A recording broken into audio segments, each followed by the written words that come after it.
তুমি যদি ব্যর্থতা থেকে শিক্ষা নিতে পারো তবে সেটাই তোমার ভবিষ্যতের সবচেয়ে বড় শক্তি হয়ে দাঁড়াবে।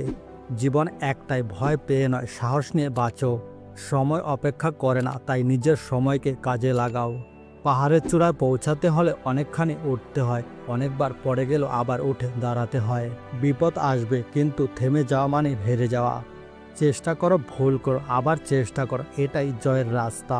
তুমি যতবার হেরে যাবে ততবার ঘুরে দাঁড়ানোর সাহস জন্মাবে, আর সেই সাহসই একদিন তোমাকে বিজয় এনে দেবে। অন্যদের পথ অনুসরণ করলে তুমি হয়তো দ্রুত এগোতে পারবে, কিন্তু নিজস্ব পথ তৈরি করলে তুমি ইতিহাস লিখতে পারবে। তুমি যতক্ষণ না হার মানো ততক্ষণ তোমাকে কেউ হারাতে পারবে না। যত কঠিন পরিস্থিতি আসুক, নিজের লক্ষ্য ভুলে যেও না। জীবনে বারবার ভুল করা খারাপ কিছু নয়, খারাপ তখনই হয় যখন তুমি সেই ভুল থেকে কিছুই শিখতে পারো না। নিজেকে পরিবর্তন করো, পৃথিবী আপনা আপনি বদলে যাবে। সফল মানুষরা সমস্যা দেখে না, সমাধান খোঁজে। যতবার তুমি নিজের স্বপ্নকে গুরুত্ব দেবে ততবার জীবনের প্রতিটি বাধা তোমার সামনে ছোট হয়ে যাবে। ভয় পেও না, তোমার শক্তি তোমার মাঝেই লুকিয়ে আছে। নিজের জীবনের হাল নিজেই ধরো, কেউ এসে পথ দেখাবে না। যত কষ্টই আসুক, হাল ছেড়ো না, অন্ধকারের পরে সূর্য ওঠে।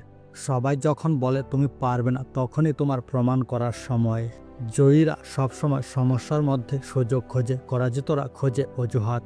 যে স্বপ্ন দেখতে জানে সে নতুন কিছু করতে পারে, আর যে চেষ্টা করে সে একদিন সফল হবেই। নিজেকে দোষ না দিয়ে নিজেকে বদলাতে শেখো, তবেই ভাগ্য একদিন তোমার পক্ষে কথা বলবে।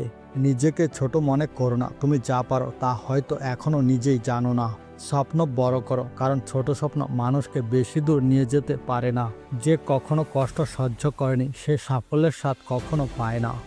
ধীরে হাঁটো, কিন্তু থেমে যেও না, এগিয়ে যাওয়াটাই আসল সাহস। তুমি যতবার পড়ে যাবে ততবার উঠে দাঁড়ানোর মানসিকতা যদি তোমার মধ্যে থাকে, তাহলে তুমি একজন সত্যিকারের যোদ্ধা। তুমি যদি নিজেকে বদলাতে পারো তাহলে পুরো পৃথিবীও তোমার জন্য বদলাতে বাধ্য।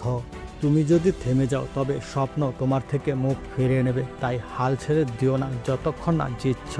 তুমি নিজেকে যত বড় ভাববে পৃথিবীও তোমাকে ততটা বড় হতে সাহায্য করবে। মনকে ছোট রাখলে বড় কিছু কখনো সম্ভব নয়।